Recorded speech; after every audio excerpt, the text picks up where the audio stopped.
And now, suspense. Badass women in film have existed for a long time. You have your obvious icons like Sarah Connor and Ellen Ripley, and others who have more recently started to solidify their icon status. In an industry where making a long-lasting impression will determine how long your legacy will last, many women are setting a standard for badassery in the action, horror, and superhero genre, all of which are legends in their own right for being brave enough to fight their way to the top of the action icon mountain. Here are some of my personal favorite women in movies that absolutely kick ass. So just to clarify, these are my personal favorite badass women in film, and some that I feel need more love. So because Sarah Connor and Ellen Ripley are already legends and on literally everyone's list, they won't be here.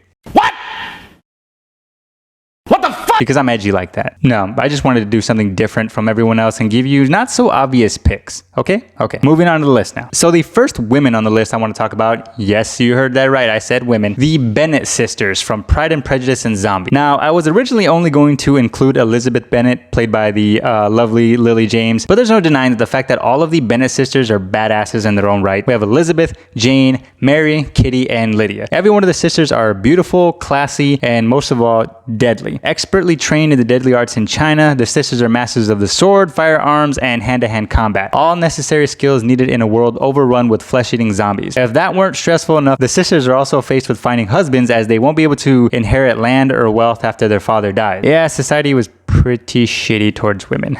And it still is. But the sisters, especially Elizabeth, refuses to be seen as anything else but a fierce warrior, but in the end she gets to have love and keep her sword. Win-win. Next we have Nyx, played by the awesome Samara Weaving, a tattooed psychopath who loves cocaine probably just as much as she loves guns and violence. Nyx is the highest rated killer in the online fight to the death site known as Schism. Schism is a group dedicated to anarchy and giving the bloodthirsty people of the internet exactly what they want. Our main protagonist of the movie is Miles, played by Daniel Radcliffe, a guy who loves to troll people on the internet. That is until he trolls the wrong person and Schism kidnaps him, bolts guns to his hands, and forces him to fight Nyx in a citywide battle to the death. Now, while Nyx isn't the main character or even a good guy per se, her chaotic personality, twisted humor, and skills with firearms makes her such a fun character to watch. She has no other motive for killing Miles other than Schism promising to give her a clean slate and wipe her criminal history. She will literally kill to have a chance at life without running from the law. Samara Weaving is quickly becoming one of my favorite actors to watch. I was originally going to choose Grace from Ready or Not, also played by Samara Weaving, but Nyx is just much more of a crazy, fun character.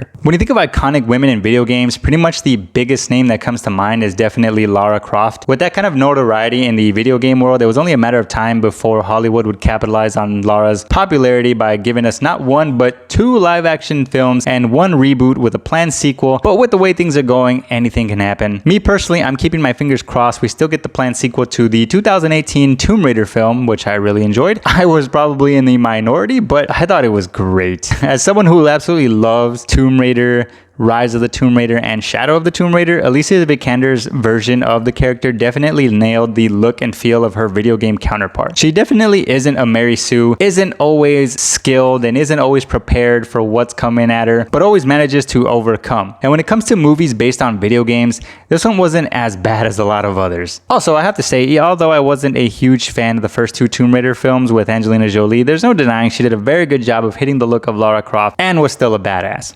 Emily Blunt is such a versatile character, and my absolute favorite role of hers is as Rita Vertasky, the mech suit wearing, helicopter blade sword swinging, full metal, you know the rest. Edge of Tomorrow is such an underrated gem, and it's criminal that people avoided this film when it came out in theaters for one stupid reason or another. I was lucky enough to watch Emily Blunt kick alien ass in an awesome mech suit on the big screen, and it was fantastic. She takes no shit and is a soldier through and through who wants to do everything in her power to win the war against the mimics and save humanity, even if it means sacrificing herself. Out of everyone on the list, I have to say Rita Vertasky, without a doubt, in her mech suit, has the most badass look. She's just overflowing with epicness in every action scene, swinging her giant sword that she made from a helicopter blade, and has the rare achievement of being cooler than the ever cool Tom Cruise in his own movie. Do yourself a favor and watch Edge of Tomorrow, and then watch it again, and for safe measure, invite a friend over and watch it a 3rd time. And last, but certainly not least in the slightest, the inspiration for this video, because because I just wanted an excuse to talk about how much I love this character. The one and only Elita, Battle Angel. I love Elita so much. I remember when I first saw the trailer for the movie, I thought this could be absolutely awesome or just flat out terrible. And as luck would have it, Elita Battle Angel was fucking awesome. I loved everything about it. The world, the costumes, the cyberpunk style of the bounty hunters was great, and Elita herself. I know many people thought she looked weird, but she is literally an anime character brought to life. And when it comes to live action manga adaptations, Rosa Salazar brought so much humanity and vulnerability to the character that just kept her from being just OP,